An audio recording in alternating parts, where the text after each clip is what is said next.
Just for burden believers. Yan. So marami tayong burden sa buhay po natin. At isa na nga rin po yan kung paano natin ilalapit yung buhay natin sa Panginoon. And you must learn from this burden para na sa ganon, alam natin kung ano yung mga bagay na gagawin po natin. Okay. According to Psalm chapter 55 verse 22, sabi po dito, ilaga kay Yahweh iyong suliranin, aalalayan ka, ipagtatanggol rin, ang taong matuwid, di niya bibiguin. Sino? Yung taong matuwid, di niya bibiguin. So, yun po yung kailangan po natin ngayon. Yung buhay po natin, it's come to a righteous living. Yung pamumuhay na pagiging matuwid. Kailangan iayos na po natin yung buhay natin. And no more complaints. Amen. Pag gumagawa tayo sa Panginoon, huwag na tayo mag-complain, huwag na tayo magreklamo. Wala akong pamasay, hindi ako makakapunta sa church, mahirap, maraming baka, ganyan, ulan. Alam nyo, until now, hindi na po tayo kung magkakailangan gano'n. Kasi, yun po yung nagpapakita po sa atin that we are still an infant. Na kapag gusto mong iwanan ng Lord, iwanan mo. Kapag ayaw mong mag-church, ayaw mong mag-church. It is a big burden for us. Amen. Kapagid sa Panginoon, sa mga Hudyo, pinanumumbalik na lahat sila. Galing po sila sa pagkakawatak-watak, galing sila sa pagkakatapon sa ibang bansa. Ngayon, ang sabi ng Biblia, sila papanumbalikin sa sarili nilang bayan. Amen. At yun po yung kasama sa paghahanda po. Kaya ngayon, tayo po mga kapatid sa Panginoon, supposed to be, kung mayroon man tayong mga pagkakamali nun, nadapa tayo po kailangan bumalik na rin po sa Panginoon. Amen. Hindi po tayo palabas ng church natin and then papunta na naman tayo sa mundo, kundi from the Word to Christ. Amen. Dapat kung nagtisod man tayo, o nadapa man tayo, o nasaktan man tayo, o anumang bagay na dumating sa buhay po natin, pasanin po natin yun at dalhin natin sa Panginoon. Amen. Yung kailangan po natin dito. Hindi yung lalabas ka, iiwanan mo ang Lord, tapos hindi mo ba alam, pasan-pasan mo yung bigat ng mga problema o kung ano man yung mga pinagdaanan po natin. Kaya nga sabi po dito, ilaga kay Yahweh, iyong suliranin, alalayan at ipagtatanggol rin, ang taong matuwid, di niya bibiguin. Ayaw mo mabigo for this coming Christ? Ayaw mo mabigo? And then ilapit mo yung buhay mo sa Panginoon. Bakit? Okay, tignan po natin kung ano yung mga burden na ito. We're all familiar with burdens. We know physical burdens, financial burdens, spiritual burdens. Until now, dito pa rin po tayo nakatutok. Dito pa rin sa pasanin na ito. Dito pa rin sa bigat po nito mga bagay na ito. From the time of the fall, people have carried burdens. Tandaan natin, hindi mawawala yan. Amen. Hindi mawawala yan. Bakit? Nagkasala ang tao eh. Amen. It is because of sin why we have this problem. Kung bakit meron tayo nito mga problema nito, pakigising niyo po muna yung katabi niyo. Sayang naman po yung mga pasanin po niya, baka mamaya, dala-dala niya na lang po yan habang buhay. Pakigising niyo po muna, sige, pakikalabit niyo. Kahit hindi tulog, gising, kalabitin mo. Yan, para pagising. Kahit gising niya, sabihin mo, gising ka. Gising ka. Yan, kasi mahirap po kasi yung gisingin yung gising. Yung tulog, mas madali pa pong gisingin. Pero yung gising, mahirap pong gisingin. Okay. From the time of the fall, people have carried burdens. Kaya nga dahil sa kasalanan, ang daming mga kabigatan na napasal sa balikat po natin. At ngayon, hindi natin alam ngayon kung paano natin papasanin po ito. Kaya nga tinuturuan po tayo ng Panginoon eh. At alam niyo po ba, pag may mga kabigatan po tayo sa buhay natin, try to search it what is the real cause of it. Kung ano yung naging cause nitong burden na ito, nitong kabigatan na ito sa buhay mo, hanapin mo. At paano mong hahanapin yun? Kung hinahanap mo sa ibang bagay, hanapin mo sa Panginoon. Dahil iisa naman po ang cause niyan. It's about your sin. Kaya nga habang hindi natin inilalapit sa Panginoon yung kasalanan po natin, bibigat ng bibigat po yung pasanay na natin yan. We cannot take it personally. Hindi natin kaya yan. Mag-isa lang tayo at hindi po natin kaya yan. Kahit magpatulong ka sa anak mo, magpatulong ka sa pamilya mo, hindi natin kaya yan. Kaya nga, the only solutions for it is give it to God. Amen. Kasi ang Diyos po mismo, si Jesus po mismo ang nagsabi po sa atin, Mateo 11:28-30, lumapit kayo sa akin, kayong lahat na nahihirapan at lubang nabibigatan sa inyong pasanin, at kayo'y bibigyan ko ng kapahingahan. Pasanin ninyo ang aking pamatok. Ano raw? Pasanin ninyo ang aking pamatok. Ipinapangit sa inyo ng Panginoon yung kanyang pasanin. Amen. Bakit kaya? At matuto kayo sa akin sapagkat ako'y maamo at may mababang loob. Makakatakbo kayo sa akin ng kapahingahan. Ano po kaya yon?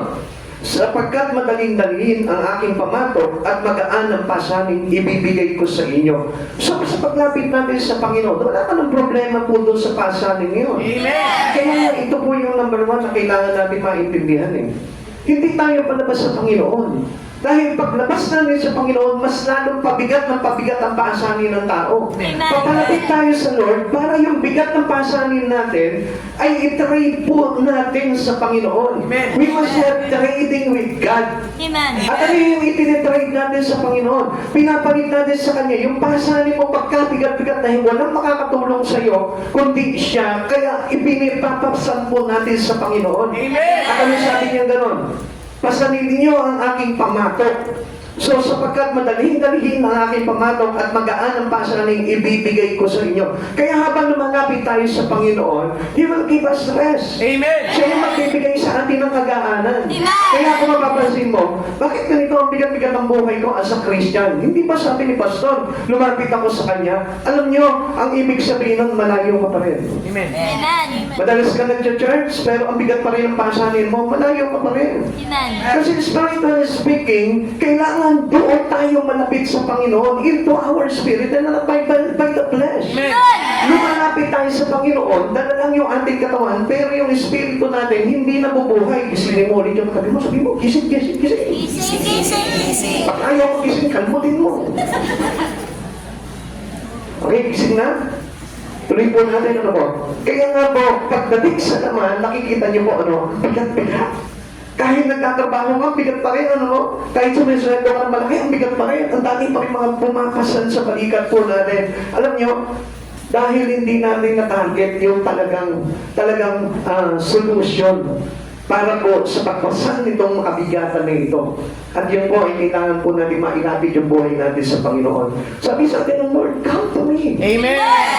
All who are weary. Sabi niya, gano'n kayong lahat ng mga napipigatan at napapagal. Tanungin mo yung katabi mo ngayon, hindi ka ba nabibigatan ngayon? Hindi ka ba nabibigatan ngayon? Hindi dahil sa mataba ka. Baka mamaya sabihin mo, bigat ka eh, pastor, overweight na ako. Hindi ko yan. Hindi yan ang nagpapabigat sa'yo. Hindi yung taba mo, kundi yung kasalanan. Kaya nga, nilalapit natin yung buhay natin sa Panginoon. Dahil ito po yung nangyari po nung magkasala po yung ating mga ninuno. There is good news for burdened believers.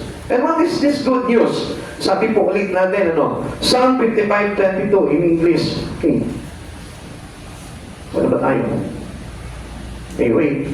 Umpisahan ulit natin. Okay. Sabi dito, Jesus invited the burdens to come to Him. Lipin natin ano po, medyo naguluhan po tayo dyan eh. Those carrying heavy burdens were invited to come. Bakit hindi ano? Pagka nauuna ako malipat, halimbawa nauuna ako naman sinabi, babalikan mo agad yan. Pakinggan mo yung mga sinasabi ko, ano?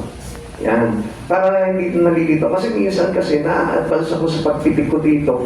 Medyo nauuna. Kaya pag Jesus invited the burden to come to Him. Those carrying heavy burdens were invited to come to Him. Lahat daw ng mga nabibigatan sa pasanin. Kahit hindi ka nabibigatan, lapit ka pa rin sa Panginoon. Those weary from carrying their burdens came to Him. Lahat ng mga pagod na sa kanilang mga pasanin. Sino kung mali yung pagod na sa pasanin po nila? Gusto niyo pa pasanin, ganun. Dahil hindi pa kayo pagod. Gusto niyo ba i-request natin sa Panginoon na, Lord, lagyan mo pa ng pasinin ito, hindi pa pagod eh. Kasi alam niyo, ang isang taong hindi pa pagod, hindi pa talaga nalapit sa Panginoon niya. Amen. Kaya nakita niyo ang Lord, hindi po tayo talaga pinipwersa eh. Amen. Kasi kaya naman tayong pwersa ng Lord. Ayaw mo lumapit. Isang kidlat lang yan, sigurado tatakbo ka papalapit sa Kanya. Di ba?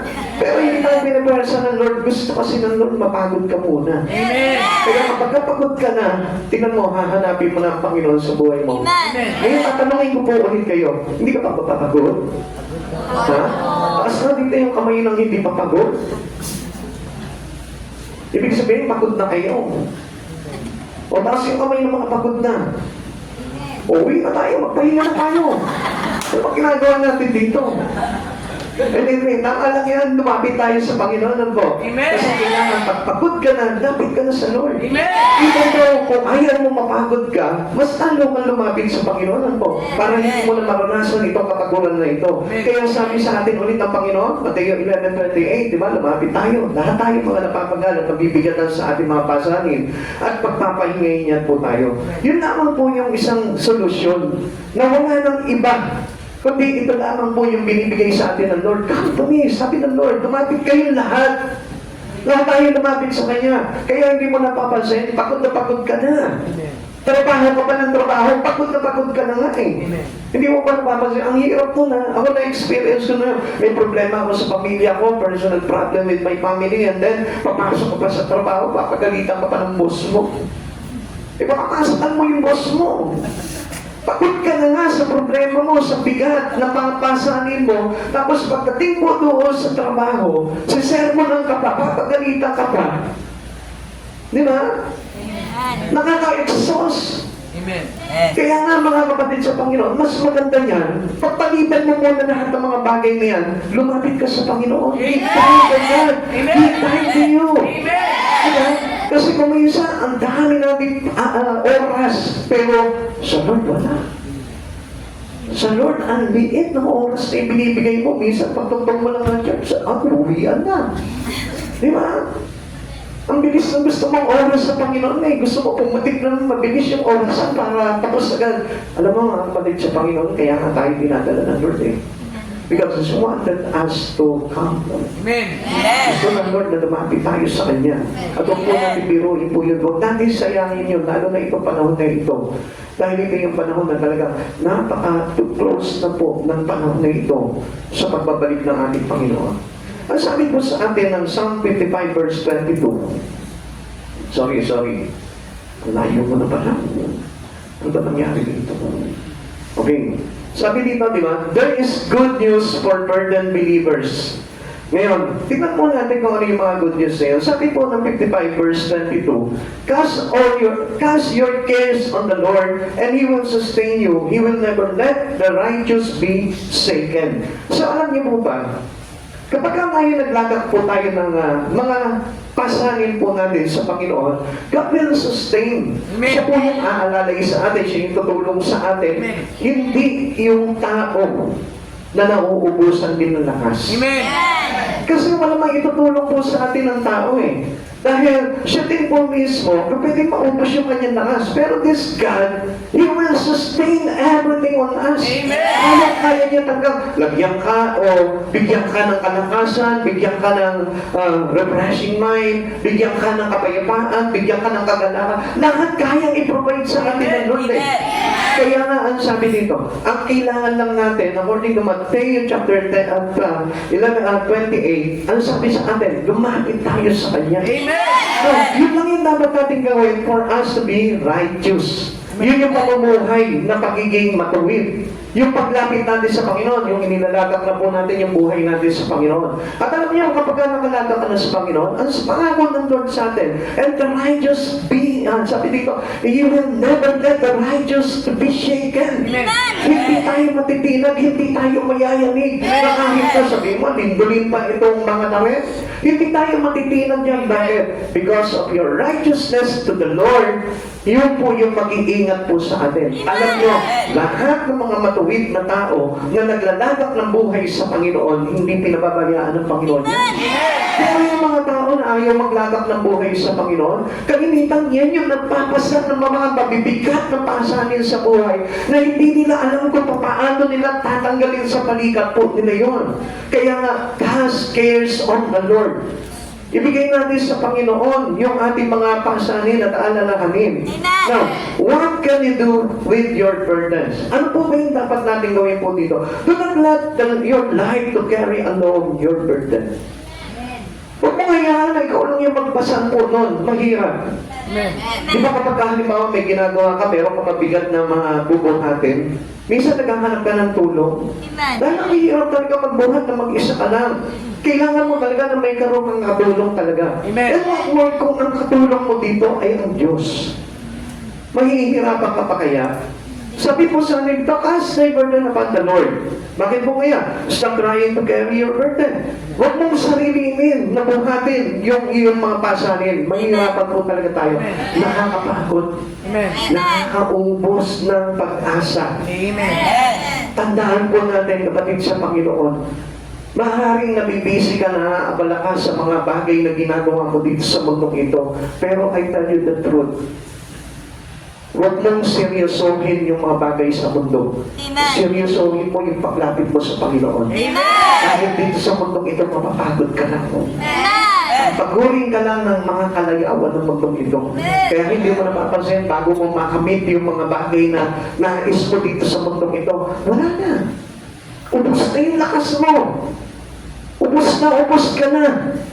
Kaya nga nakikita nyo mga kapatid sa Panginoon, sabi nila, even in your old age, pwede ka pa rin umasenso. Tignan nyo naman po yung prinsipyo ng isang tao. Matanda ka na, naghahangad ka pa ng pag-asenso sa buhay. Hindi may kapayapaan na lang ang hinahanap natin. Pastor, kasi masarap pa rin na maraming pera eh. Kaya nga tayo napapahamak eh. Because what is the profit of man gaining the whole world but loses his own soul? Amen. And supposed to be, kapag dapat po tayo, into our old age, dapat po tayo nagpapahinga na lang. Amen. And where can we took our rest? To the Lord. Amen. Dahil yun ang mag-iingat po sa atin eh. For us to become righteous, God long to carry it for you. Gusto ng Diyos, siya po mismo bumuhat ng mga pasanin mo. Amen. Pero paano bubuhatin ng Lord yan? Eh, sinusolo mo nga. Sabi ng Lord, come to me. Kayo mga napapagal at nabibigatan, come to me. Amen. Pero ayaw natin lumapit sa Panginoon. Layo tayo ng layo sa Panginoon. Takbo tayo ng takbo papalayo sa Panginoon. Then, yung bigat na yun nandun. Pasan mo pa rin yun. Instead of trading your sorrow, instead of trading your sadness, instead of trading your poorness into God, anong ginagawa po natin? Lumalayo tayo sa Panginoon. Kaya anong nangyayari doon? Nananatili yung sorrow, nananatili yung big burden natin, yung mga problema, yung mga mabibigat, karamdaman, hindi pa gumaling-galing dahil po ang layo-layo natin sa Lord. Amen. Alam niyo yung paglapit po natin sa Panginoon is to talk every effort in your life. Amen. Amen. Gamitin mo lahat ng mga pwede mong gawin para makalapit ka sa Panginoon. Kasi ang gusto lang natin, basta mag-church ako, malapit na ako sa Lord. Come on, hindi ka makakalapit sa Panginoon doon. Amen. If you seek Him with all your heart, you will find Him. With all your heart, ang ibig sabihin doon, full of your effort, Amen. full of your sacrifice, Amen. full of seeking soul for Jesus. Amen. Yung kaluluwa mo, naghahanap kay Jesus. Eh, minsan nakala po natin, pag nakapag-church na po tayo, ngayon, lapit ko na sa Diyos. Pagdating ng Diyos, ipapalik niya na ako. Paano kung ipapalik doon, hindi mo nga alam kung ano yung gusto ng Panginoon eh. Kaya nga kung minsan, alam niyo po sa Satan, inaabala tayo doon sa kahinaan natin eh. At alam niyo ba kung ano yung kahinaan ng tao? Come on, hindi mo natin alam, sabihin ko po sa inyo, ang kahinaan ng tao, pera. Amen. Amen. Marahil lahat po sa atin dito, gusto pera. Kaya nga po, alam niyo mga kapatid sa Panginoon, ang tao, nabubuhay na lamang sa pera. Pag walang pera, nagre-reklamo siya. Pag walang pera, mainit ang ulo niya. Pag walang pera, parang hindi kumpleto buhay niya. Yan ang katotohanan. Masyado tayong na-focus sa pera. Pero hindi tayo na-focus sa Lord. Tignan nyo, pansinin nyo. Pag wala ang Diyos, okay lang. Kahit hindi makapagsimba, okay lang. Kahit na hindi makapag-pray, okay lang. Gusto ko lubos niyo po maisip itong mga bagay na ito. This is unfair to God. Amen. If you want to know God, if you want to close to God, kailangan gawin mo yung prayer. Hindi unfair. Bakit? Kasi sa trabaho natin, sige, kahit na mapagod tayo, kahit gabihin tayo, kahit na malayo pa ipupuntahan natin, okay lang tayo doon. Go tayo doon. Pero pagdating sa Lord, pag-visit mo tayo, okay, hindi na tayo ma-istorbo ng Panginoon. How can I go close to God? Kaya ang nangyayari po sa atin, bigat lang ng bigat, pasan lang ng pasan. Amen. Naakala po natin, it is a good opportunity for us. Yung mga bagay na ginagawa natin sa mundo na ito, come on! It is a carry burden of a human or of someone who seek for the wealth of this world. Akala natin nakakagaan eh. Okay, ang laki ng bahay mo. Gumanda yung bahay mo, gumanda yung iyong negosyo. Pero ang hindi mo alam doon, ang bigat ng pasanin ng kaluluwa mo. Kaya nga lagi sinasabi ng Panginoon, ano mapapala ng isang tao, makamit niya man ang buong sanlibutan.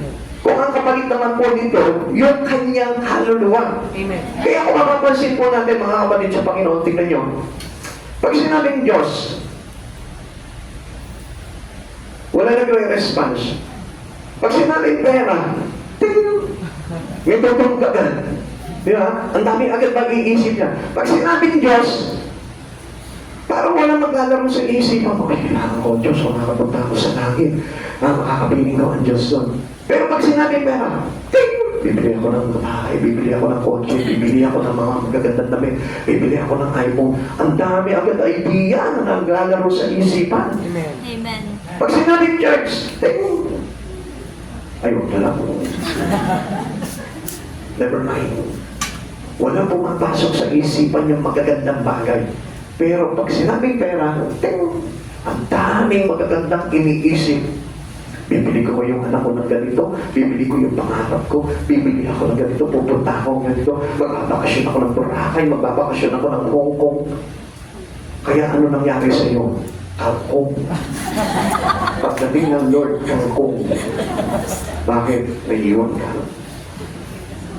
Dapat, yung interest po natin ngayon, merely, ang lapit-lapit na ng Panginoon sa atin, yun ang po dapat yung iniisip natin. Ito pati yung Panginoon, makikita niya ako na talaga blooming na blooming yung kaluluwa ko.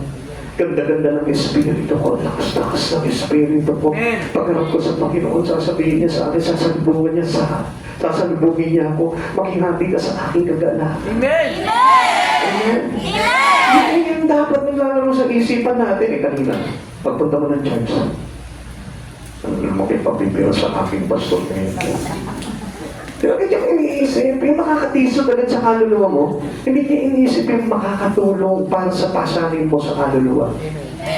Alam niyo, kung gagawin lang natin sa sarili natin yung mga bagay dito, mas lalo tayo mapipigatan. Dahil alam niyo po ba, ito po ang Psalm 55. Ang ibig sabihin po kasi nito is widely believed to describe the period of David's son Absalom rebelled against him, and David trusted counselor Ahithophel betrayed him and joined Absalom's side. Ito yung time na ang bigat-bigat ng pakiramdam ni David. Yung kanyang anak, pinatalsik siya para humalilis sa kanya bilang hari.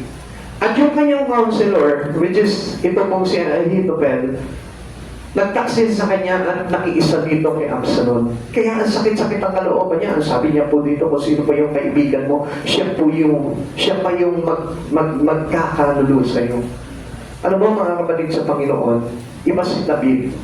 Si David, kapag meron siya mga pasanin at mabibigat na problema sa buhay, ang unang-unang tinatawagan niya ang Panginoon. Amen.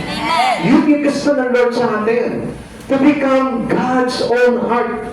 Gusto ng Diyos yung puso natin, nakalagak talagis sa Panginoon. Amen. Si David, whatever happens to him, whatever experiences, circumstances happen to him, ang Diyos agad naaalala niya. Sa kagalakan, ang Diyos naaalala niya.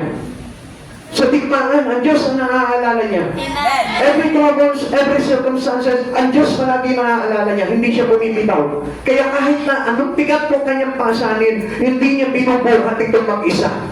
Kundi lagi niyang katulong si Yahweh. Kaya nakita niyo, kahit nagsusolo na lamang po si David, na-overcome niya lahat ng mga kalaban niya. Hindi po siya nagagabi. Hindi po siya napapatay. Bakit? Kasi lagi niya kasama ang Diyos. Amen. How about us? Minsan, tinutulungan na tayo ng Panginoon, Lord, never mind. Kaya ko ito. Nagpapamili tayo sa Panginoon, kaya ko ito. Sinasabi natin sa Panginoon, kaya natin ito. Pero kapag nandun ka na sa kalagayan na ito, Lord, ba't hindi mo ako tinulungan? Sisisihin natin ang Panginoon, Lord, ba't pinabayaan mo yung buhay ko? Lord, ba't pinahintulutan mo sa akin na magkaganito ako? Hindi mo po ba nakita? Ang daming pagtulong gustong gawin sa inyo ng Panginoon. Ang daming gusto ng Diyos na buhatin yung mga pagsubok mo sa buhay. Pero nireject mo lahat yun. Pinaliwala mo lahat yung mga bagay na yun. Tapos nung dumating ka doon sa pagkakabagsak mo, bigla mo sasabihin, Lord, pinabayaan mo ko. He will never leave you, nor forsake you. Amen. Tayo yung pabaya eh. Tayo yung laging lumilimot sa Panginoon. Tayo yung umaatras. Tayo yung tumatakbo sa pagkaakala natin na all the best was in me. Nasa akin ang lahat. Kapatid sa Panginoon, hindi lahat. Kung wala si Kristo, lahat wala sa iyo. Amen. Kaya nga napakahalaga na tayo po mismo ilakap natin yung ating mga pasanin sa Panginoon. Amen. Ang hirap ng mayulay sa Panginoon. Ang daming kaguluhan, ang daming problema, ang daming mga mabibigat na mangyayari sa buhay mo na isipin mo, maguguluhan ka lang. Kaya nga ang daming mga taong miserable. Why? Because hindi po nila alam kung ano yung bagay na gagawin nila. Naranasan ko rin po nung araw. Nag-aapuhan ako para magtrabaho. Lahat pinapasok ko trabaho. Kahit na mga maliliit na trabaho, pinapasok ko yan. Kumita lamang po ako. Totoo po yan. Imagine lahat, nag-service crew ako, nag-packing boy ako, nag-messenger po ako. At naging maintenance din po ako ng isang building. Come on, tignan niyo po yung puro hirap lamang po ang pinasang ko sa balikat ko. Wala naman nangyari sa buhay ko. Hanggang sa naisip ako, mag-abroad ako. Pagdating sa abroad, malungkot pa rin ako. Hindi ko talaga ma-achieve talaga yun. Talagang totoong hinahanap ko. Amen.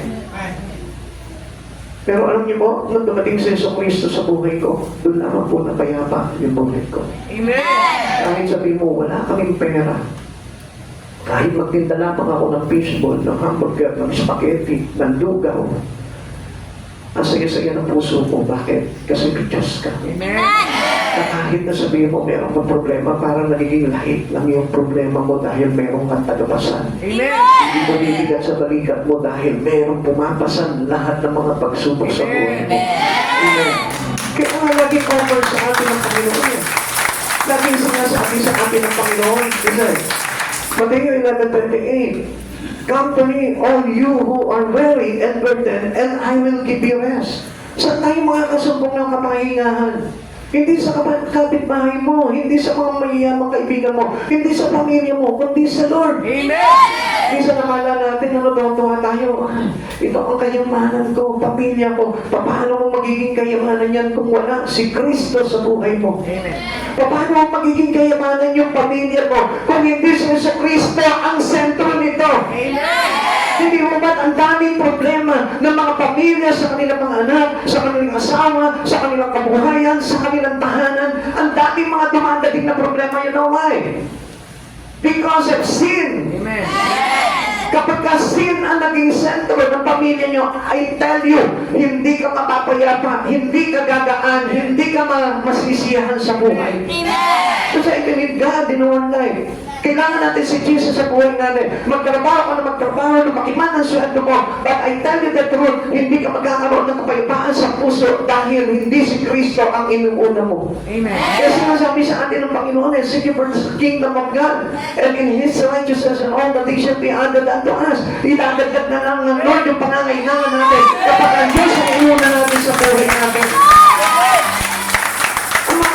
Mayroon po talaga pabibigat na paasanin yan. Alam ng Diyos yan. Why He came here? Because He knows that we are all sinner. Amen. We all sin to God. Lahat tayo nagkasalanan sa Panginoon. At alam ng Diyos kung ano ang magiging cause po dito sa atin. Amen. Lahat ng buhay. Amen. Kaya nga doon pumasok lahat ng mga problema eh. Kaya nga, alam niyo po, nangangailangan po talaga tayo nung tutulong sa atin sa pagpasan. Minsan tuwa-tuwa ka sa trabaho mo eh. Sarap ito, kumita ako. Tuwa-tuwa ka, minsan pinompost mo pa sa Facebook yan eh. Yeah, totoo ka, thank you Lord, thank you Lord. Thank you sa Lord. Pero hindi mo nakikita ang Lord na kasimangot sa iyo. Bakit? Thank you, hindi ka naman nagsisimba. Thank you, hindi mo naman nilalapit yung buhay mo. Thank you, abala ka naman dyan sa mga bagay na ginagawa mo. Alam niyo, ang pagpapatahig yun natin sa Panginoon paglalapit ng buhay. Hindi tayo pa pwede makapagpasalamat sa Panginoon nang hindi natin nilalapit yung buhay natin. How can we thank God? Sabihin sa'yo ng Lord, okay, accept that yung thank you mo. Pero paano yung kaluluwa mo? Baka mamaya ako sisihin mo pagdating ng araw, sabihin sa'yo ng Panginoon, only God can carry out for us every burden. Ang sin, hindi natin maiibsan yan. Only God. Amen. And that's the reason kung bakit meron ka ngayong pasan-pasan sa balikat mo na napakabigat. Amen. Kung bakit meron kang karamdaman. Kung bakit may problema ka sa mga anak mo. Kung bakit may problema ka sa asawa mo. It is because of sin. Amen. Hindi mo nakikita yung mga bagay na yun. Ang akala mo basta supil lang yung anak mo. Ang akala mo basta masama lang yung asawa mo. Ang akala mo dahil mahina lang ang benta sa negosyo mo. Pero ang hindi mo alam, ang main cause nito is your sin. Amen. Is the family sin. Kaya ayun ang hanapin mo ng solusyon. Dahil ang lahat pagpapala kapag ka nawala yung bagay na yun. Amen. Amen. Amen. God will bless your life. If Jesus is the center of your life, God will bless you. Amen. No matter what, ang Diyos, pagpapalain ang buhay mo. Kapag yung buhay mo na ito, na makasalanan ay inilapit mo sa Panginoon, inilagak mo sa Panginoon, and this is the big burden that we need to trade in God. And through the cross, nakita niyo po yan, ginawa ni Jesus yan para yung iyong kasalanan, isama niya na ipako sa krus. Amen. Pero paano mangyayari yun? Hindi nga natin inilalapit yung buhay natin sa Panginoon. Come to Jesus, come to Jesus, come to Jesus. Ilapit mo yung buhay mo sa Panginoon and never leave God. Kasi iiwanan ng Panginoon kahit ano mangyari sa iyo. Kahit maging cause pa yan ng iyong pagkarapsiya sa pamumuhay mo, kahit maging cause pa yan ng pagkamatay mo dahil sa karamdaman mo, thank God dahil nailapit mo yung buhay mo bago ka namatay. Amen. And that's the reason kung bakit po tayo nabibigatan. Kailangan natin talaga ang Diyos sa buhay natin. Alam niyo lahat ng aming pinagpapasalamat sa Panginoon. May karamdaman ka ngayon, pero nandyan ka. Naku, yan ang pagpapasalamat mo sa Panginoon. Hindi yung kinita mo kagabi. Hindi yung kinita mo kahapon. Hindi yung kinita mo na doon sa magandang transaksyon mo. I tell you, hindi yun ang dapat talagang pagpasalamat natin sa Panginoon. Although pinagpapasalamat natin sa Panginoon yun. Pero ang dapat mo pagpasalamat sa Panginoon ay walang iba, kundi yung nakalapit ka sa Kanya. Yung hindi ka binitawan ng Lord. Yung nandun ka na sa punto na mahuhulog ka na sa impyerno, binangon ka pa ng Lord, inahon ka pa ng Lord doon, at hindi niya pinabayaan na mapahamak yung kaluluwa mo. Alam niyo kung may pagpapasalamat kayo sa Panginoon, huwag kang matuwa dahil milyonaryo ka. Huwag kang matuwa dahil nakabili ka ng magandang kotse. Huwag kang matuwa dahil maganda yung trabaho mo. Matuwa ka dahil niligtas ka ng Diyos. Dahil aanin mo lahat ng mga bagay niyon. What is profit to you? But these all things, kung ang kaluluwa mo naman ang kabayaran po nito. Kaya nga alam niyo po, pag lumapit tayo sa Panginoon, all things, lahat ng bagay, lahat ng pasanin mo, magkakaroon ng solusyon yan. Amen. Pero, sino po ba yung dapat na bumuhat po dito sa atin? The one who invited you. Si Jesus yung nag-i-invite sa atin. Who is the burden carrier? It is Jesus who carried our sin at the cross. It is Jesus who cares for you and me. Amen. Siya yung nagmamalasakit sa atin eh. At kailan po ito nangyari? The time He was nailed in the cross, it is the time He carried us. Amen. Not only your sin, but you. Ikaw mismo. Amen. Binuhat ka ni Jesus. Kaya lang, paano ko mabubuhat ni Jesus kung ikaw mismo tumatakbo ka, lumalayo ka, iniiwan mo siya? And supposed to be, alam mo, nakaupo ka ngayon dyan, pero feel na feel mo ngayon si Jesus. Alam mo kung bakit? Dahil pasad-pasad ka niya. Dahil nakahalong ka sa Kanya. Amen. Pero alam niyo, mga kapatid sa Panginoon, if you don't want to listen to God, ang ibig sabihin niyan, ang layo mo. Kaya nga sabi nga po natin, hindi po nasa simbahan ka, akala mo close ka na kay Jesus. The only reason to know, if you are being close to God, yung sabi ko nga po sa inyo, may kapayapaan ka sa lahat ng bagay na ginagawa mo. Not only ko sa makita na ng pera, kundi sa mga bagay na may kinalaman sa kaligtasan ng kaluluwa mo. Amen. Yun ang napakahalaga po doon. Yun ang dito ka ngayon, masigla ka. Nagagalak yung puso mo. Nag-uumapaw yung kagalakan sa puso mo. Puno-puno ka ng pag-ibig kay Kristo. Excited ka po sa mga bagay na pinapahayag sa'yo ng Panginoon. Ang ibig sabihin yun, He will carry you in His love. Amen. Doon ka. Amen. Nasa braso ka ni Kristo, salo-salo ka niya para hindi ka mabigatan. Amen. Kaya nga doon ang forget the cross of God. Huwag po natin kakalimutan po yung cross ni Jesus dahil yan yung may kinalaman sa bigat ng lahat ng pinapasan mo. Amen. Hindi niyo po ba napansin? Bago niya ipako dito sa krus lahat ng mga burden mo, anong ginawa niya? Bago siya umakyat doon po sa bundok na pinagpapakuan po sa kanya, buhat-buhat niya po ito. Amen. He's taking the risk to carry His cross. Na kahit na nagkakadapa-dapa siya, tinutulungan siya, pero hindi niya pinabayaan na tulungan siya doon, kundi He will carry it Amen. until na maipako siya doon. Because He want to win the battle. Amen. Gusto niya kasi mapagtagumpayan po natin yun. How many of us here right now has an interest in what God was doing for us? Ilan po sa atin dito yung may interest ngayon? And this is the gospel of our salvation and you must know that. Amen. Alam po dapat natin yun kung gaano kahalaga ito pong gospel na ito na si Jesus Cristo ay pinako sa krus, namatay, inilibing at sa ikatawang araw ay nabuhay na muli. Yun yung dapat na maglalagay sa atin ang interest para makalapit kay Jesus. Amen. And how many of us has an interest into the story of God to the cross? Kaya nga kung minsan, ang dami po natutulog na lang eh. Ang dami po hindi pinapansin. Ang dami pinapaniwala na. Ang dami iniiwanan na. Ang dami they neglect everything. Alam niyo kung bakit?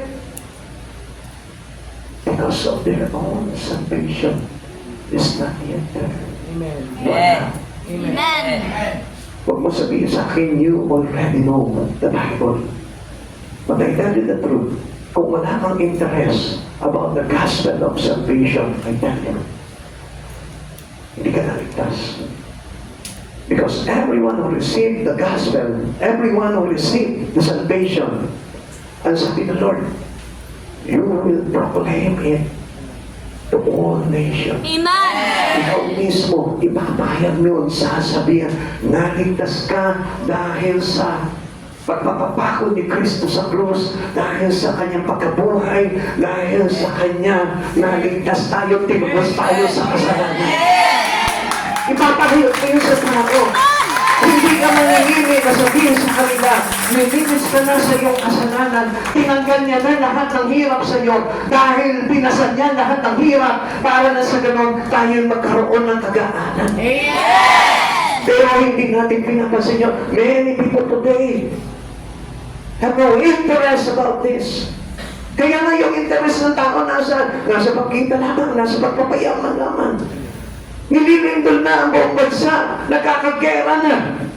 Natutupad na lahat ng mga propesiya sa Bible na malapit na dumating si Yesu Cristo, ikaw busy ka pa rin sa trabaho mo. Ikaw busy ka pa rin sa pag-aaral mo. Ikaw busy pa rin sa mga bagay na pinagkakaabalahan mo personal dito lamang sa mundong ito. This is not our treasure, but our treasure was there. Kaya ang sabi ng Lord sa atin, doon ka mag-impok ng kayamanan para na sa ganon. Pagpapalik ng Panginoon dito, ikaw yung isasama ng Lord. Kaya nga ang pangako ng Lord papalik ako.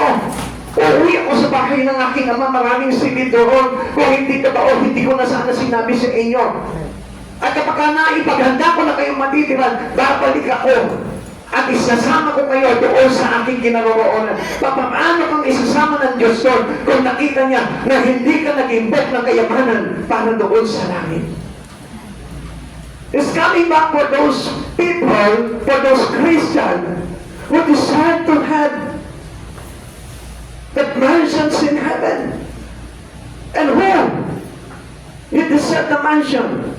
Sino po ba ito na mayroon talagang deserving na magkaroon ng mansion sa langit? Ito mga tao that they took sacrifice Amen. to glorify God. Amen. Yung mga tao na nagpapahayag, nagpapagal, nagsasakripisyo, nagpapagal ng hirap, pumapasan ng kanilang mga krus para lamang maipahayag ang kaligtasan sa buong mundo.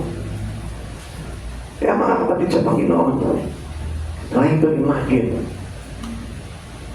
Alam niyo, hindi ko nga po alam na marami po pala mga Kristiyano sa panahon po natin ngayon. Hanggang ngayon, nagbabasa sila ng Bible pero hindi nila naiintindihan ang gustong mangyari ng Diyos sa buhay nila. Hanggang ngayon, their motive is to debate. Their motive is to argue. But you know, that the Bible, hindi dapat ginagamit po ito para makipagpanastasan ka lang. And always remember na ang Diyos ay gumamit po talaga ng mga mananampalataya, ng mga lingkod para ibahagi sa atin ang salita ng Diyos. Amen. And never argue to them. Amen.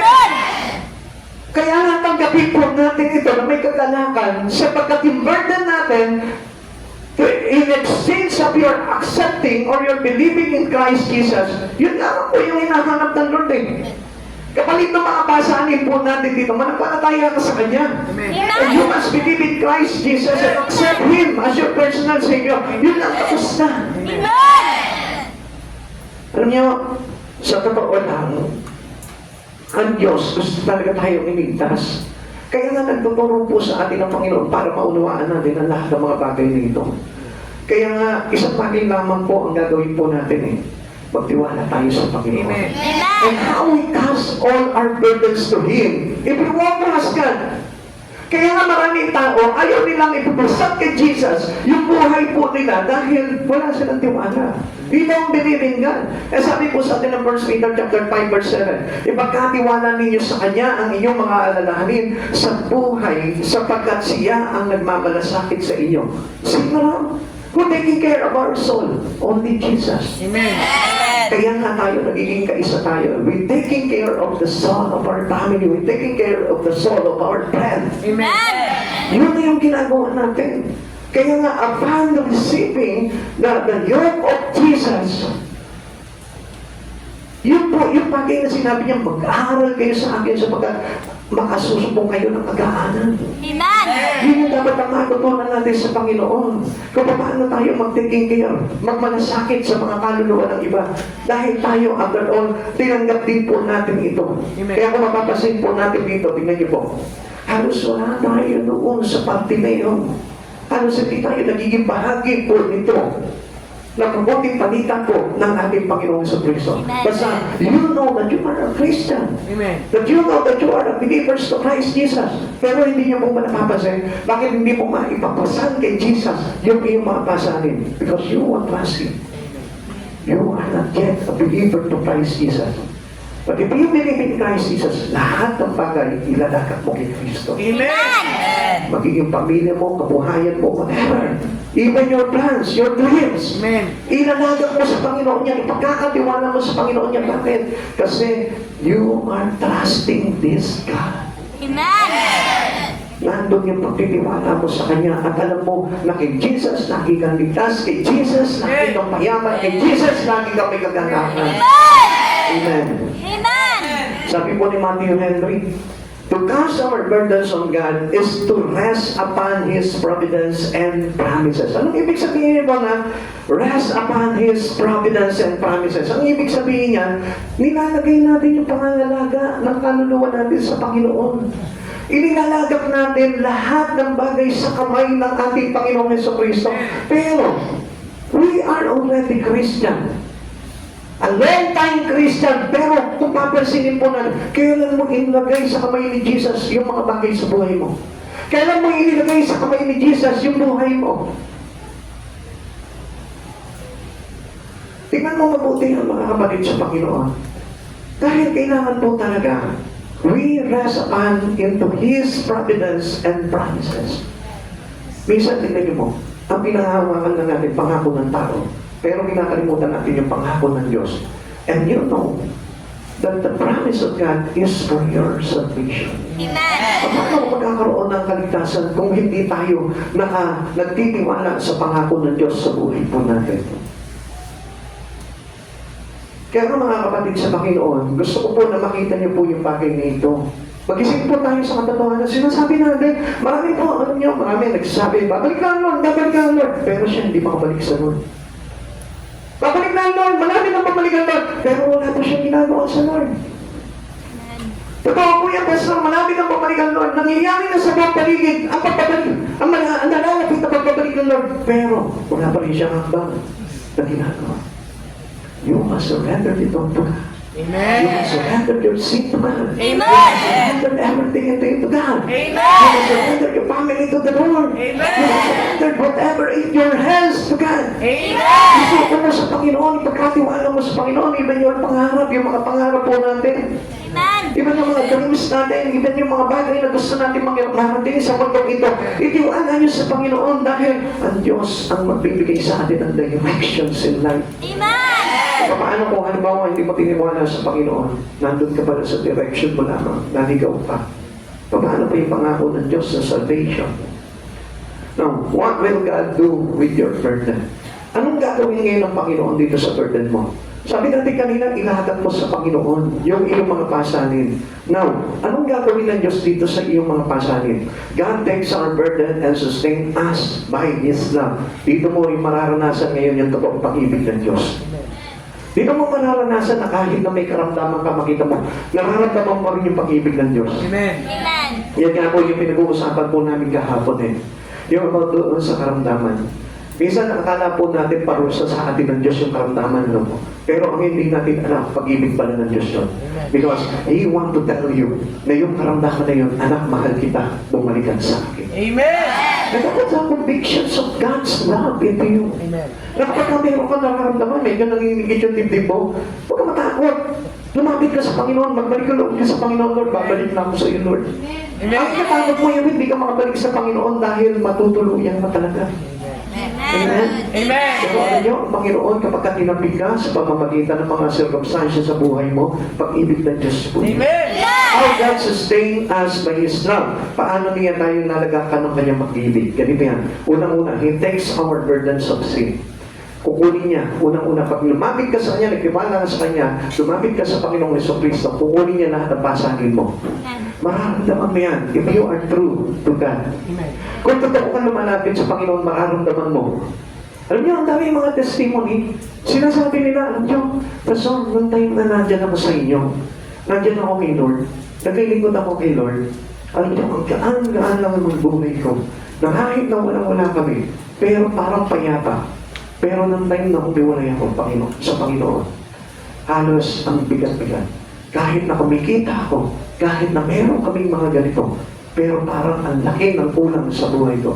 That's true. Amen. Amen. Because the missing part of our life is Christ Jesus. Amen. Wala nang iba. Amen. Hindi ka kulang sa pera. Hindi ka kulang sa katuwang sa buhay. Hindi ka kulang sa mga bagay-bagay sa mundo ito. Ang kulang ng isang tao ay walang iba kundi si Kristo. Amen. Nung araw, sabi mo di ba? Mga bata, nung araw sinasabi nila, Lord, masaya na ako basta ibigay mo lang sa akin si Mr. Light. Okay, tinukuhan ka naman ng Panginoon, bigay sa'yo si Mr. Right. Ang Lord na nagbigay sa'yo, Mr. Right. Pero hindi naging right yung inyong direction. Bakit? Kasi nung time na binigay sa'yo si Mr. Right, nawala ka sa totoong right. Amen. Kaya ayun, anong nangyari sa'yo? All right. Alam niyo kung bakit? Kuminsan ganito humihiling tayo sa Lord. Sabi natin sa Panginoon, Lord, please forgive me. Pinatawad ka ng Panginoon.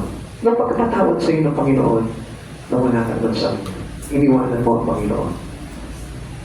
Kuminsan hindi natin nakikita yung bagay na yun, na dapat pagka pinatawad ka ng Panginoon, you must stay in Him. Huwag ka nang nalayo. Amen. Kasi we are already in His protection. Nandun tayo.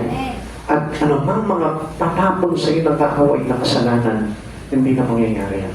Amen. Dahil na-under grace na tunay ng Panginoon. Amen. Pero ang nangyayari sa atin, iniiwanan natin ang Lord. Nilalayuan natin ang Panginoon.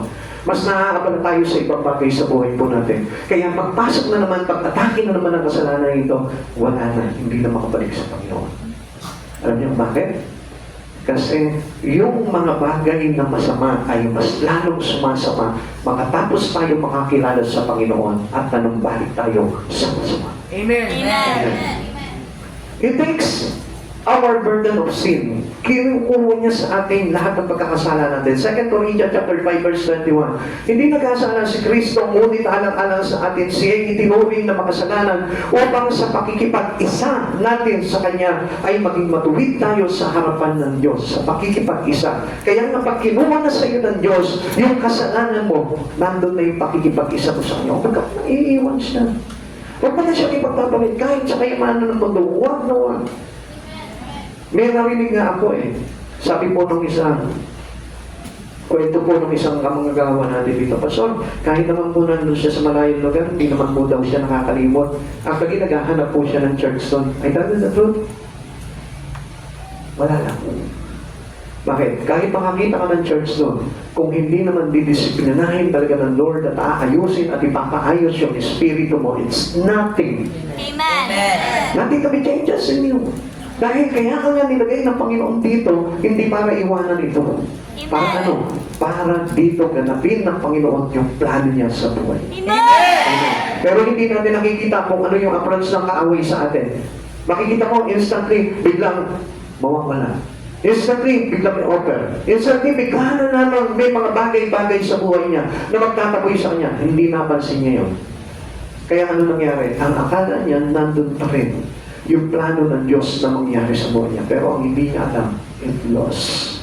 Nawala na lang.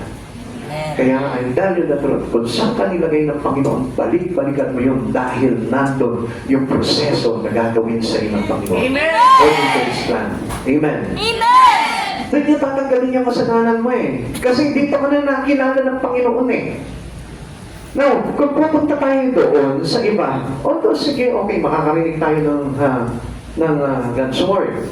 Pero, yung disiplina na gagawin sa iyo ng Panginoon, it's not appropriate to the given discipline that from where you belong. Kapatid sa Panginoon, maintindihan mo yun. Maging malawak po tayo. Kaya tayo nadidisip at nadadaya ng kaaway. He takes our burden of sorrow. Kapag nilapit po natin sa Panginoon po yung buhay natin, because of His love, tatanggalin niya sa atin lahat ng mga kapigatihan sa atin. Isaiah 53 verse 4, tunay lang inalis niya ang ating mga kahinaan, pinagaling niya ang ating mga karamdaman, subalit tinakala natin, iyo'y parusa ng Diyos sa Kanya. Yung mga po yung sinasabi po ng mga Hudyo po nung araw pinaparusahan na siya.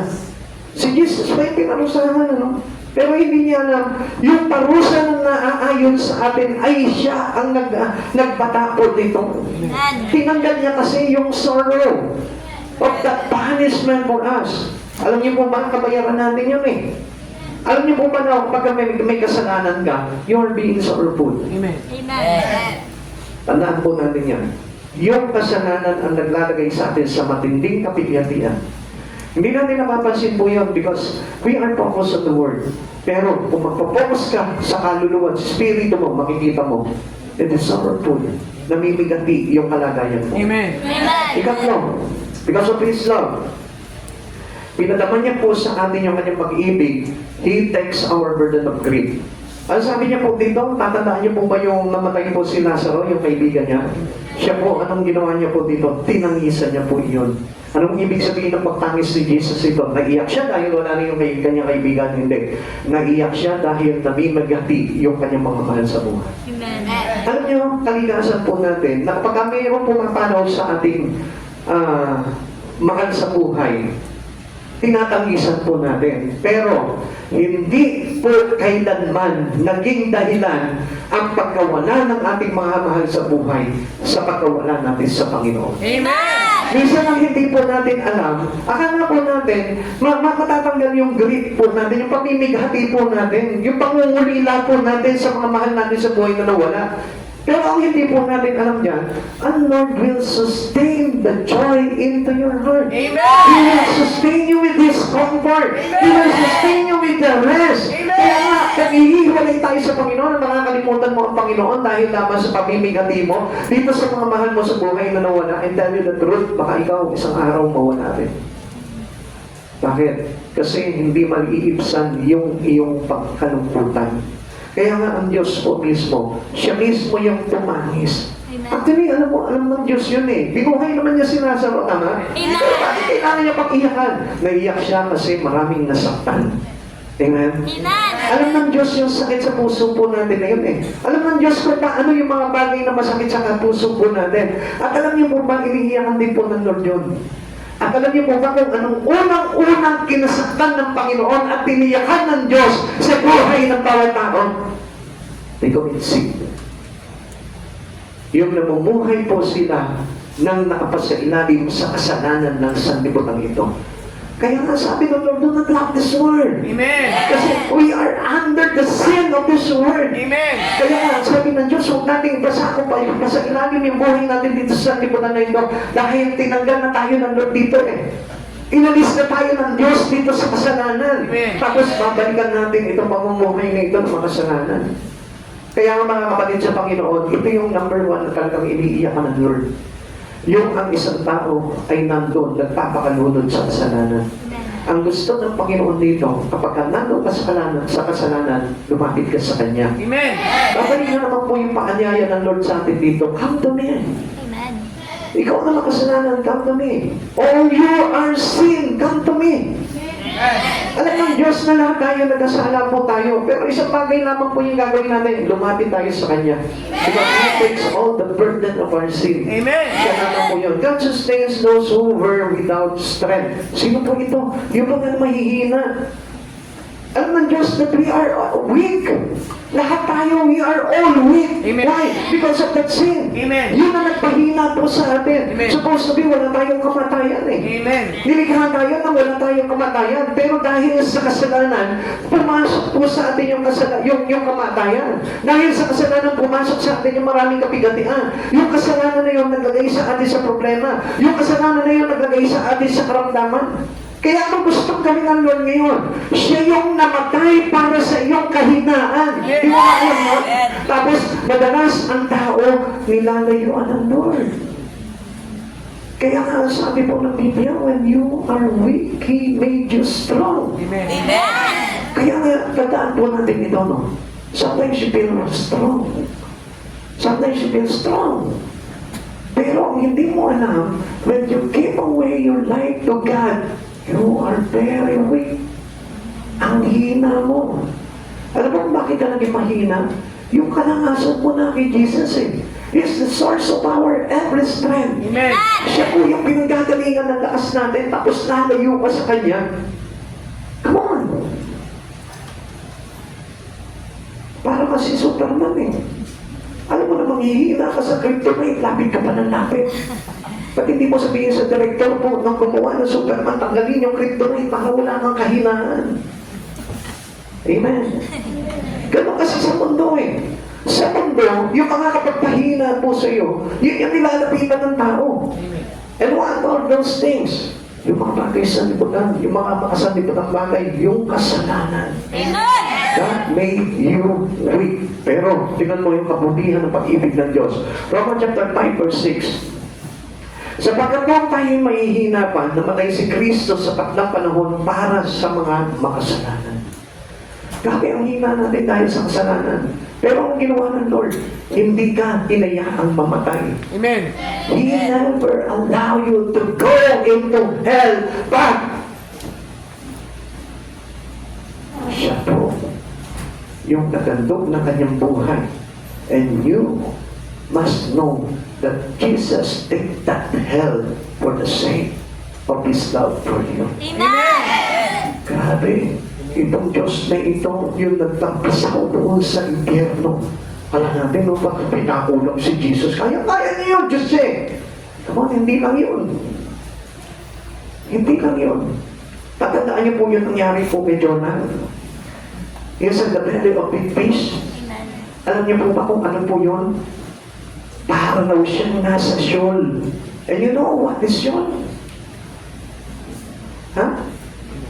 Yun yung lugar na kung saan ay parang nasa impyerno ka na. Amen. Amen. So, alam niyo po ba kung ano yung pinoprotesay po nung book Jonah? Si Jesus. Amen. Yung kanyang pagpapatako sa krus. And after 3 days, He will rose from the dead. Amen. Kapalit sa Panginoon, ikaw dapat ang nandun. Pero hindi pinahintulutan ng Lord. Uulitin ko sa iyo, ikaw yung nandun. Because of your sin, ikaw yung dapat nandun. Pero hindi pinahintulutan ng Lord yan dahil mahal ka niya. Amen. He sent His only begotten Son, for whosoever believe in Him shall not be perished, but have eternal life. Amen. Kaya ngayon nakikita mo, tuman-tuwa ka, malakas ka, dahil sa lakas na kaloob din sa Kristo, nagagawa mo lahat ng bagay. Amen. Amen. Amen. God can make all things beautiful in your life. Kaya nga may awit po tayo eh. Di ba? Kayang ba awitin yun? Sige, ako na kumanta. Baka pag ako kumanta ng mahindap sila. God can make all things beautiful in His time. Alam niyo itong mga nakatanda na ito, no? Siya hindi niya alam yan, di ba? Di ba alam? In His time, in His time, He made all things beautiful in His time. Lord, my life to You I give. Make it so for You I sing. Be to You everything in Your time. Alam niyo po ba yung na-express ng Lord po dito? Lahat ng bagay na meron ka, pangit man, masalimuot man, mabigat man, in His time, He made this beautiful. Amen. Lahat ng bagay ngayon na dinaranas mo, pangit sa buhay mo, kaya niyang gawing maganda ang bagay na yan. Kaya nga, everything of us, every one of us, can make our life to be beautiful. Kaya ang sabi ng Lord, in His time. Kailan itong time na ito? When you come to Him. Amen. Darating lang yung time ni Jesus sa buhay mo para pagandahin yung buhay mo kapag ka tinanggap mo na siya. Amen. That was the time na nandun si Jesus na lahat ng pangit sa buhay mo, kaya niya nang gawin niya maganda. Yung dating adik ka sa droga, kaya niyang palitin yan ng pinakamagandang testimonya para yung buhay mo yung maging isang magandang example, halimbawa sa mga tao. Kaya kapatid sa Panginoon, come to Jesus. He will carry our burden and He makes these things beautiful. Amen. Sabi ko ng Ecclesiastes chapter 3 verse 11, He has made everything beautiful in its time. He has also set eternity in the human heart, yet no one can fathom what God has done from beginning to end. Walang sino ang makakatarumpo ng mga pangyayari na ito, kundi ang Diyos lamang. Pero ang nilagay niya sa puso po natin, yung pong eternity. Anong ibig sabihin po nito? Dahil dati, tingnan nyo ha, karaniwan po sa tao, ang tingin lamang po nila na focus dito sa mundong ito. Kaya nga, ang Diyos, nilagyan po tayo sa puso natin yung tinatawag na eternity. Para na sa ganun, yung puso natin ay tumibok para sa buhay na walang hanggan. Tingnan po natin kung anong ibig sabihin po nito. Ecclesiastes chapter 3 verse 11 ay nagtuturo ng dalawang pangunahing ideya. Ang perpektong takdang panahon ng Diyos ay nagpapaganda sa lahat ng mga bagay sa kanilang itinakdang panahon. At inilagay ng Diyos ang kawalang hanggan sa puso ng tao na lumikha ng pananabik para isang bagay na higit pa na hindi natin lubos na nahawakan at makontrol mula simula hanggang wakas. Sinihikayat na talata ang pagtitiwala sa pinakahuling plano ng Diyos kahit na ang mga pangyayari sa buhay ay nakalilito o magulo at kinikilala ang espiritual na pagnanais ng tao para sa katuparan ng higit pa sa temporal na mga bagay. Ano ito? Yung buhay ng Panginoon. Amen. He made all things beautiful in His time. And when is this time? The time that God will take us. Kapag ka tayo dinala na ng Panginoon.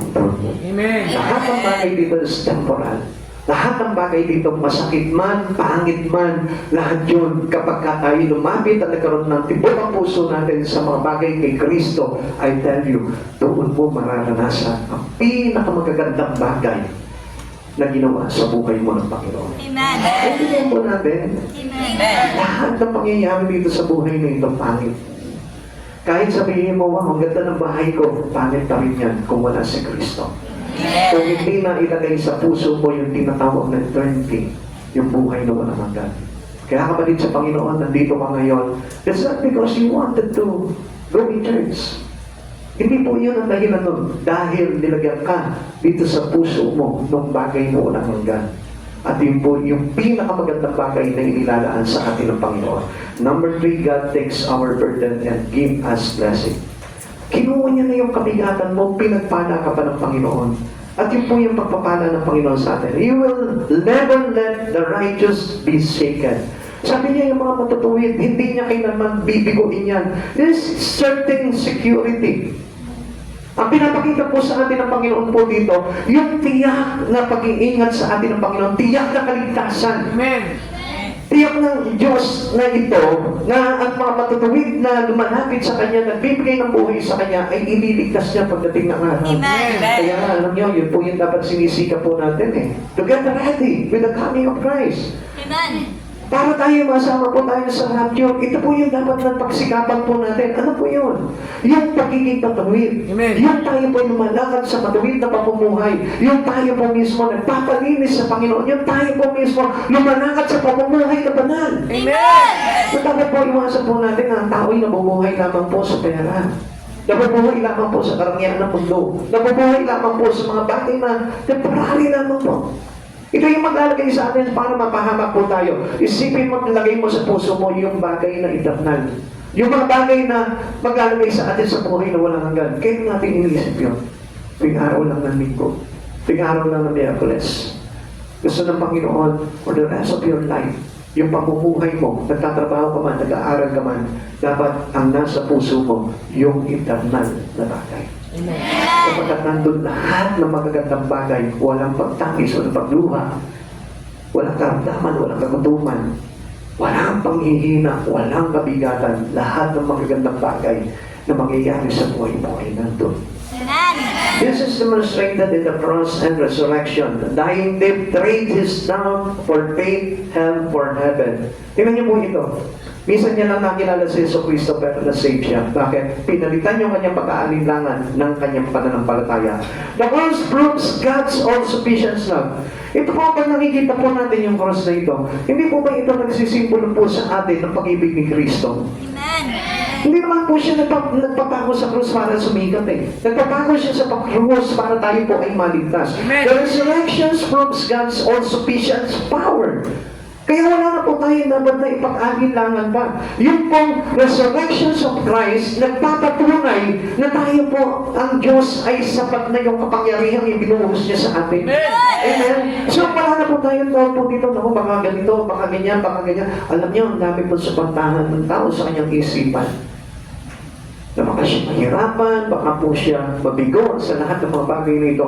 Pero if we trust God, if you let God to carry your burden, makikita mo, doon mo masasaksihan na sapat na pala ito kapangyarihan ng Diyos doon sa kanyang pagkabuhay para tayo po lahat ay maligtas. Amen. Amen. Ang sabi mo dito, doubt will brought you to hell, but faith brought you to heaven. Tandaan po natin, nag-aalinlangan ka ngayon sa mga bagay na naririnig mo ngayon. Nag-aalinlangan ka na pag nag-iiwan ka ng mga bagay-bagay sa buhay mo. Pinag-aalinlangan mo yun. Dahil kapalit nito yung pananampalataya mo sa Panginoon, alam niyo po ba, ito yung maglalagay po sa atin sa kapakanan. Huwag mong pag-aalinlanganan yung mga bagay na ino-offer sa inyo ng Lord. Have faith. Believe. Amen. Tayo sa Panginoon dahil yung bagay na ino-offer sa atin sa Panginoon is opportunity to have eternity. Eternity tayo. Amen. Yun po yung opportunity para tayo po yung magkaroon ng buhay na walang hanggan. Amen. Makigising mo nga yung katabi mo, sabihin mo, matatapos na tayong tulog ka ba? Matatapos na tayo. Diba? Gising ka na, malapit na tayo tumayo. Okay. Cross and resurrections are the means or the proof that all these things is enough for all. Lahat ng bagay nito, yung pagkabuhay ni Jesus, yung cross of Christ, sapat na ito na meron po tayo. Amen. Those who rest full faith in the immovable God one will not be moved. Ayaw mo matinag, ayaw mo mayanig ng mga bagay-bagay na magaganap na ito, magtiwala sa Panginoon. Sapagkat ang lakas natin ay na kay Kristo. At wala pong sino man ang makakapagpatinag po sa atin kung ang tayo pong lahat ay na kay Kristo. Amen. If a person lay his rest into Jesus, he will not be shaken anymore. Kahit kailan. Hindi ka hihimigin ng mga problema at pagsubok mo sa buhay niya. Kahit ano pa dumating na pag-iyo sa buhay mo, hindi ka matitinag dyan. Kahit kawalan pa yan, hindi ka matitinag dyan. Amen. Natatandaan niyo po yung sinasabi ko palagi po dito sa church na ito. Kung yung nga po mga walang trabaho, natambay lang maghapon po dyan, hanggang sa kanilang pagtanda, tambay lang. Pero nakita nyo, mas malalakas pa ang katawan po sa atin. Mas nabubuhay pa po sila. Mas enjoy pa po sila. Mas parang wala pa silang problema. Alam niyo kung bakit? Kasi yung buhay po nila ay hindi nila pinopokus doon sa problema. Basta ang buhay nila yung maka-standby lang, maligaya na sila. Ang bago, no? Titignan natin, tambay. Pero hindi po natin alam. Doon sa mga bagay na yun, mas meron pa tayong makukuha na aral para sa atin. Tayo hindi nyo napapansin. Nagkakasakit na tayo, pero ang iniisip pa rin po natin pagkita. Nagugulo na yung pamilya natin, pero ang iniisip pa rin po natin pagkita. Nawawala ka na sa Panginoon, pero ang iniisip pa rin po natin pagkita. Kapatid sa Panginoon, why don't you trust into the one who is immovable?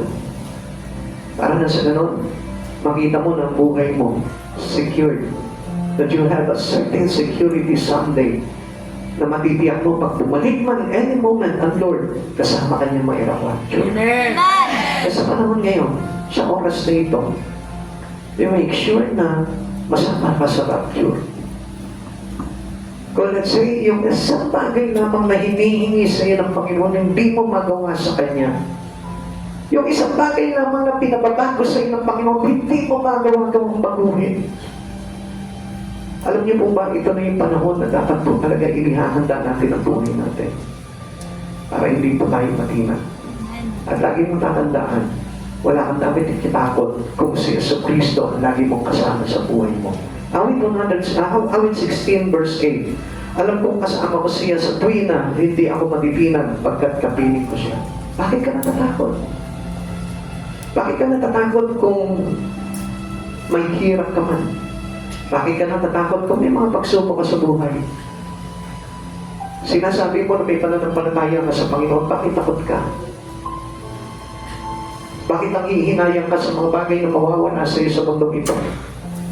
Kung mayroon ka naman Diyos talaga na kinakapitan sa buhay mo, then you will find this grace, this sufficiency for all you need. Pag nagtiwala ka sa Panginoon, He will forgive your sins and assures you of heaven. Doon tayo makakatiyak na mayroon tayong buhay na walang hanggan. Paano kung halimbawa, Yung halos kabuuan ng buhay mo, makikita mo, you spend it into this world.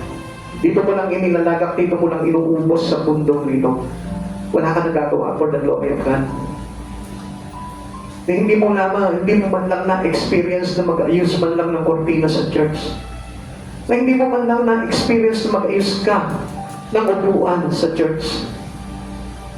Na hindi mo man lang na-experience na ipagsigawan mo sa maraming tao na nagpalikloob na sa Panginoon dahil malapit na dumating ang Lord. Until now, nagpapakasasa ka pa rin sa mga bagay ng mga sanlibutan. Yun pa rin yung bagay na ginagawa mo. Kung nararamdaman mo itong mga bagay na ito, ay dahil na truth, ang Diyos nandun umiiyak. Pero kung hindi mo nararamdaman ito, baka hindi lang iyak ang nararanasan ng Panginoon. Dahil dapat bilang mananampalataya, itong araw na ito, itong oras na ito, itong panahon na ito, nararamdaman mo na dapat sa puso mo na kailangan mong ayusin yung mga bagay-bagay sa buhay mo. He will carry your burden and give you peace. And what is this peace? It is not the peace that given to us by this word, but the peace that given to us through Christ Jesus.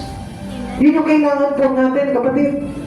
At sa oras na ito, mga kapatid sa Panginoon, ano makakapagdulot sa iyo ng kapayapaan sa buhay mo?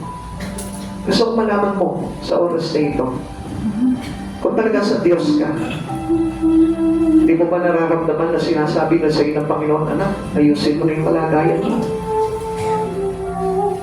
Anak, mawiin mo na lahat ng mga bagay na hindi nakalulugod sa iyo. Hindi mo ba nararamdaman yun na binubulong sa iyo ng Panginoon? Magkaroon ka naman ng joy sa akin. Kasi nasabi sa iyo ng Lord, maganda ka naman sa akin. Sige, tayo na po tayo. Para hindi ka na makatulog. Kapatid sa Panginoon, kailan ba papasok sa puso mo si Jesucristo? Come on. Kailan ba papasok sa puso mo si Jesucristo? Kailan mo ba nararamdaman talaga yung pag-ibig ng Diyos sa inyo? Gusto ko na malaman mo sa oras na ito, kapatid sa Panginoon. Come on, go back to your place. Go back to your place. Go back to your place. Paano mo mararanasan ang kabutihan ng Panginoon kung sa bawat pagkakataon na nagpapakilala sa buhay mo si Kristo? Hindi mo pinapahintulutan ito na kapag i-rebuke ka sa katotohanan, tinatanggihan mo ito. Alam mo, kapatid sa Panginoon, ang katotohanan, hindi naging kanagutugod ang pamumuhay ng mga tao sa harapan ng Panginoon dahil ang pinagkakaabalahan nila yung mga bagay na dapat sanang ikahiya nila, mga bagay na makalupa.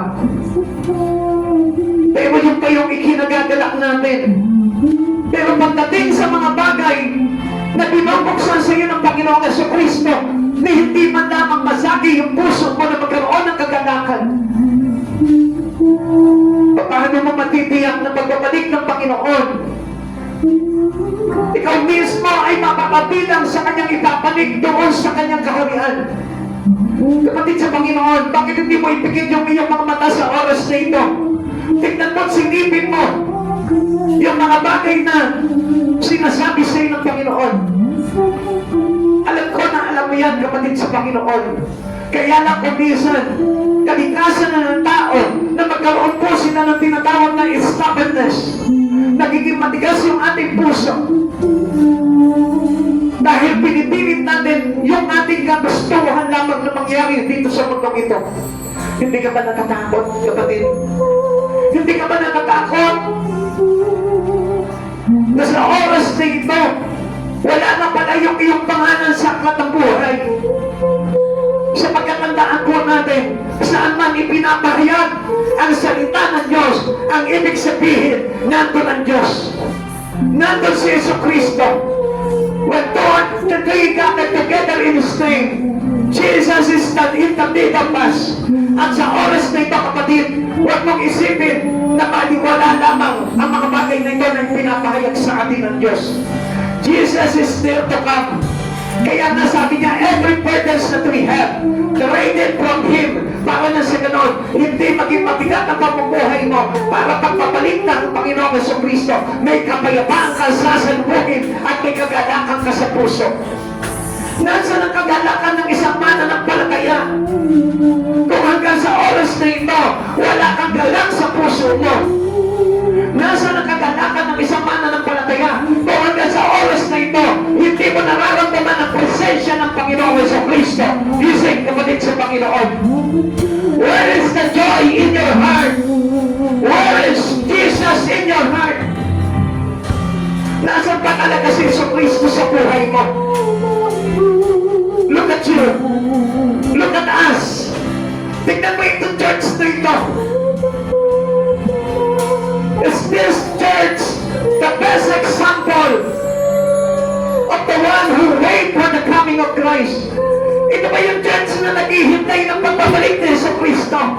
Ito ba yung church na naghihintay, na excited, na sinasabi ni Pablo na kung mamatay man siya, ay malaking halaga sa kanya sapagkat makikita niya na ang kanyang Panginoon. Gising kapatid sa Panginoon. Gisingin mo yung kaluluwa mo. Pakinggan mo yung tinig ng Panginoon na nagsasabi sa iyo. Iwanan mo na ang mundong ito. Magbalik ka na sa Panginoon. Because Jesus is still to come. Malapit na dumating ang Diyos. Ayusin mo na ang buhay mo. Ipaayos mo na kay Jesucristo. Ilapit mo na sa Diyos ang buhay mo. Come on! Gising kapatid sa Panginoon!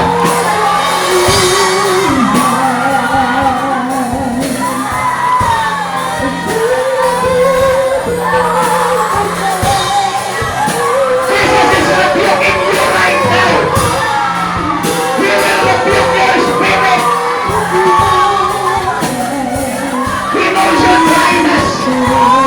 Nakikita niya yung iyong panlalamig. Nakikita niya yung wala ng kasakitan.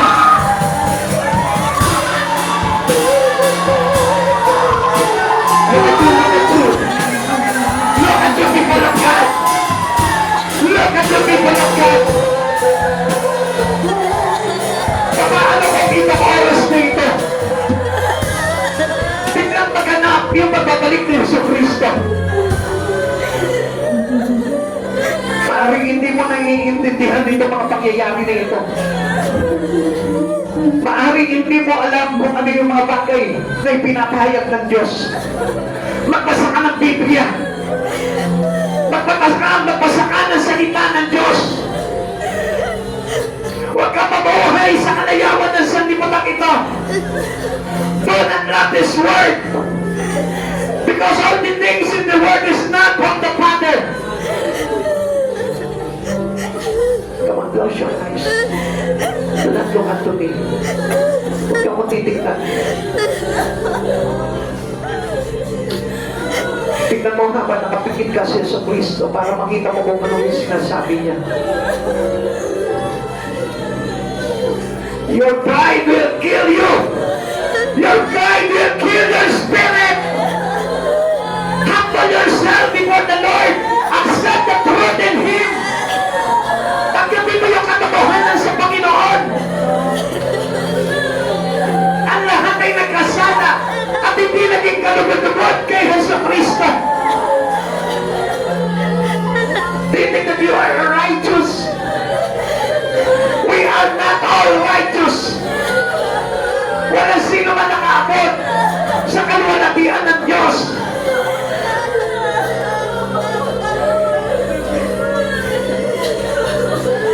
Sabi mo malapit na dumating ang Lord. Sabi mo may pananampalataya ka sa Lord. Where is your humbleness? Sabi mo, iningibig mo ang Lord. Where is your humbleness? Where is your beliefs? Where is God in your heart? Where is God? Where is God? Sabi mo, nananampalataya ka sa Diyos. Sabi mo, may Diyos ka. Asan yung faith? Asan yung sumisigaw na espiritu mo? Nakain ng Jesus na kailangan ko sa Yesu Cristo may salvation. Sabi mo, you are Christian. Asan yung kagalakan? Sabi mo, you are Christian. Where is the joy in your heart? Where is the holiness of God? Sabi mo sa Panginoon ka. Sabi mo, iniibig ko ang Diyos. Asan yung mga umiibig sa Diyos?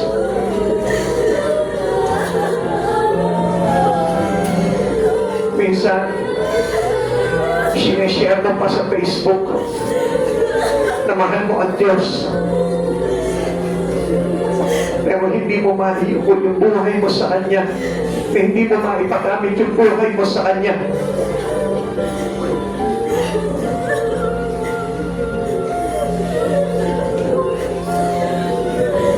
You must know God.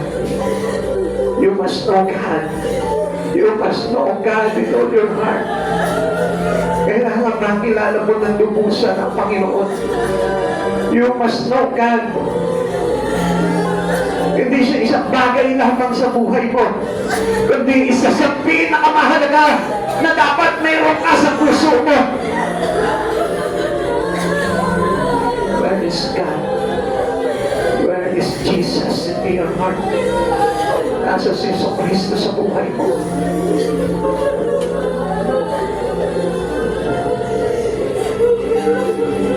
Kapahamakan ang kasasapitan ng isang tao na walang ibang pinapahalagahan kundi ang mga bagay na paglupa na dapat sana nila'y ikahiya. Kung ikaw ay sa Diyos, hindi ba dapat where the Master is also there, the disciple. Kung saan naroon si Jesus, hindi po ba dapat nandun din ang kanyang mga alagad? Kung nasaan yung sinabing pangako ng Panginoon, hindi ba dapat nandun ka naghihintay ng pangako ng Diyos?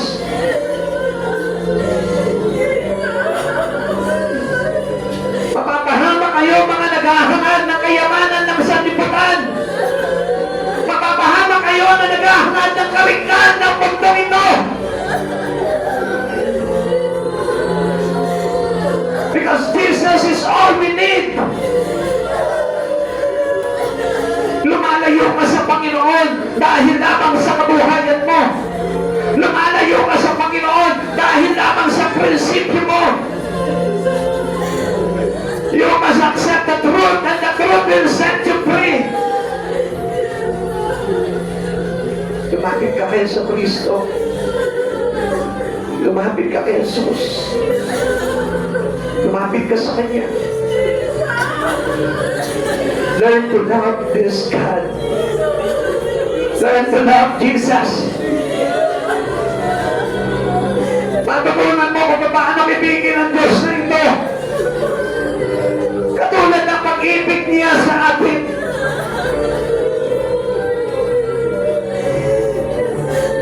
Alam niya po ang kapatid sa Panginoon. Kaya sinisigaw na sa ilang ang pagpabalik ng Panginoon sapagkat sundulan na ang ugali ng mga tao. Dahil sundulan na ang kasamaan ng mga tao.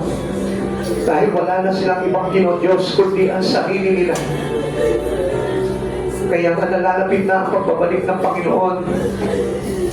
Dahil ang gusto ng Panginoon ay hindi maapektuhan yung mga tao na totoong sumasampalataya sa Kanya. Patid sa Panginoon. Gusto ko sa oras na ito at takpunin ka ng banal na Espiritu ng Diyos at sabihin sa iyo ng buong katotohanan ang plano niya na nais niya mangyaring maganap sa buhay mo. Parang hindi ka naniniwala sa akin, pero maniwala ka sa pinapahayag mula sa salita ng Panginoon. Parang hindi kayo naniniwala sa akin, sapagkat ako'y isang makasalanan din katulad po ninyo. Sumalit, maniwala kayo sa mga bagay na nabasa nyo sa kanyang banal na aklat. Parang hindi ka naniniwala sa akin, dahil kung titignan mo ako, marami kaming mga bagay na makikita ko sa akin na hindi ka lugod-lugod sa harapan ng Panginoon. Subalit maniwala ka sa mga bagay na nababasa mo sa salita niya. Sapagkat ang salita niya ay kalooban niya. At ang kalooban niya ang siyang dapat na masunod sa buhay ng bawat isa sa atin. Magbalik loob ka sa Panginoon. Lumapit ka sa Panginoon. Ipapasat mo sa Kanya lahat ng iyong mga pagkakasala. Lumapit ka sa Kanya.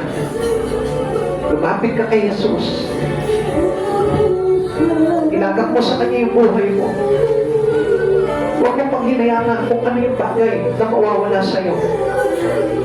Tingnan mo yung sarili mo. Halos hindi mo maramdaman sa puso mo si Jesucristo. Tingnan mo yung sarili mo sa harapan ngayon ng Panginoong Jesucristo. Hindi ba nakikita mo na halos wala na yung pag-ibig mo sa Kanya? Bakit hindi ka manambalik sa Kanya? Sabi ng Lord, balikan mo ang dato ng pag-ibig sa akin. At kung hindi mo gagawin ang ginawa mo ng una, pupuntahan kita at aalisin ko sa iyo ang ilawan. Kapatid sa Panginoon, bago magipahuli ang lahat, listen to the voice of God. Follow the instructions of Him.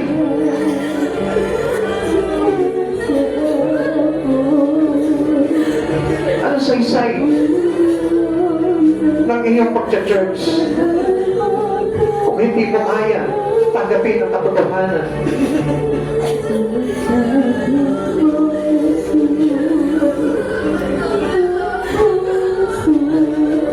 can you trade your burdens into the cross of Christ Jesus?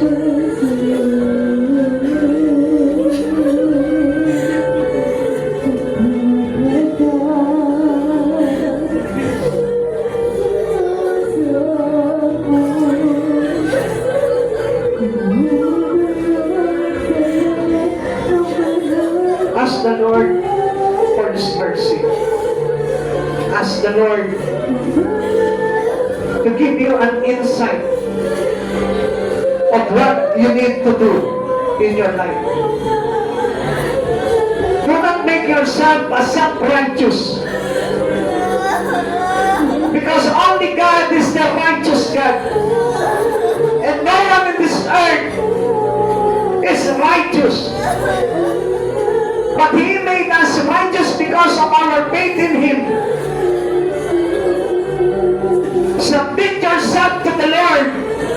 Surrender it all to God. Surrender your pride. Surrender your knowledge. Surrender your strength. Surrender it all to God. Surrender it to Jesus. Submit yourself into Him. Submit yourself into the authority of Jesus Christ, our Lord. Do not lean unto your own understanding. Do not lean unto your own strength. Do not depend on your money. Do not depend on your own will. Just depend your life into God. Huwag kang umasa sa trabaho mo.